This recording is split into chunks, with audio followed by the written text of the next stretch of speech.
Bonjour et bienvenue sur Minicon Tutorials. J'espère que vous allez très bien. Dans notre spécial tuto d'aujourd'hui, je ne sais même pas si c'est un tuto ou bien c'est un podcast, je ne sais même pas du tout. Bref, euh, je vais essayer en fait de partager avec vous euh, certaines en fait informations relatives à la carte de séjour pluriannuelle, d'accord, des cartons, d'accord. Euh, je le trouve important. Voilà, je suis quelqu'un qui partage toujours mon parcours ici en France en tant que, voilà, quelqu'un qui est venu en France en tant qu'étudiant étranger et actuellement salarié. Donc, je partage mon parcours. Parfois, les gens qui me suivent nécessairement ne sont pas des étudiants. Parfois, ce sont des gens qui ont fait regroupement familial, qui ont fait d'autres démarches, en tout cas, qui ne sont pas nécessairement étudiants. Mais sur l'autre chaîne, je ne sais même pas si cette vidéo, je vais le publier sur ma chaîne de podcast ou bien je vais le publier sur l'autre chaîne de tutoriels. Voilà, mais les gens me connaissent très bien. En tout cas, j'ai l'habitude de partager mes expériences, de faire des tutos pour montrer les gens comment faire telle ou telle démarche auprès de la préfecture, surtout pour les étudiants étrangers. Je partage en fait mes expériences, les changements de statut, ainsi de suite. Et aussi, on fait des démarches sur le site ANEF, Administration numérique des étrangers en France, sur le site démarches simplifiées, ainsi de suite. Donc, vous pouvez regarder sur l'autre chaîne de moi et normalement, vous allez tomber sur toutes ces informations dont je vous parle, et qui sont très utiles. D'accord? Donc, qu'est-ce que je voulais vous dire en fait par rapport à la carte de séjour pluriannuelle des cartons, c'est que c celle-là, c'est très, très bénéfique, d'accord? Heu, mais pour l'avoir, c'est pas du tout facile, d'accord? C'est tout un chemin, surtout si vous êtes un étudiant étranger. Pour certaines, ils ont eu la carte de séjour pluriannuelle très rapidement, c'est normal parce que ça dépend en fait de votre rémunération. Voilà, après vos études, si vous avez un poste et on vous paye par exemple à partir de, je sais pas quoi, de 50 000 € bruts annuels, bah, vous avez droit automatiquement au passeport talent. Et le passeport talent, c'est 4 ans. Voilà, c'est un titre de séjour pluriannuel. Commençons par 4 ans direct. Vous voyez, mais si vous avez commencé comme salarié, ça veut dire votre salaire, c'est au moins 2000 net, bah, c'est aussi bien pour vous. Vous avez droit à un titre de séjour salarié normal et qui est renouvelable. Et après le premier renouvellement, on vous donne maintenant quoi? Le titre de séjour de 4 ans. Je vais pas, même pas, je voulais vous montrer ma carte, mais je vais pas vous montrer. Bref. Mais vous allez avoir maintenant droit au titre de séjour, comment je vais dire, salarié de 4 ans pluriannuel. Voilà, ou titre de séjour pluriannuel de 4 ans, si vous voulez. Voilà. Mais sachant qu'il y a d'autres types de titres de séjour pluriannuel de 4 ans, donc je vais essayer de vous parler aussi de ça, si ça vous intéresse en tout cas, euh, parce que ça ne se limite pas seulement aux étudiants qui souhaitent changer les statuts. Non. Je trouve ces sites en fait très, très intéressants. Vous pourriez aussi en fait jeter un coup d'œil. C'est, c'est quoi? C'est en fait Permanence Info Droit Migrant. D'accord?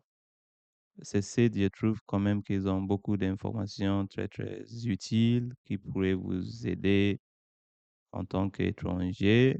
Je suis tombé je ne connaissais même pas ces sites, je suis tombé par hasard comme ça aujourd'hui. Et vous voyez que comme je vous parlais de, de différents types de séjours pluriannuels de 4 ans, on a quoi? On a par exemple la carte de séjour pluriannuelle délivrée, d'accord? Mais on peut d'abord lire les grandes lignes. On dit quoi? Les cartes de séjour pluriannuelles créées par la loi du 7 mars 2016. La carte de séjour pluriannuelle permet aux étrangers ayant vocation à s'installer en France ou à rester en France pour une durée déterminée de bénéficier d'un droit de séjour reconnu sur plusieurs années. Donc, voici les différents cas de figure pour avoir une carte de séjour pluriannuelle de 4 ans. Donc, il y a quoi? La carte de séjour, voilà, l'accès direct en fonction de votre situation. Donc, il y a quoi? La carte de séjour pluriannuelle délivrée auprès d'une première, pardon, après une première demande de séjour, d'accord?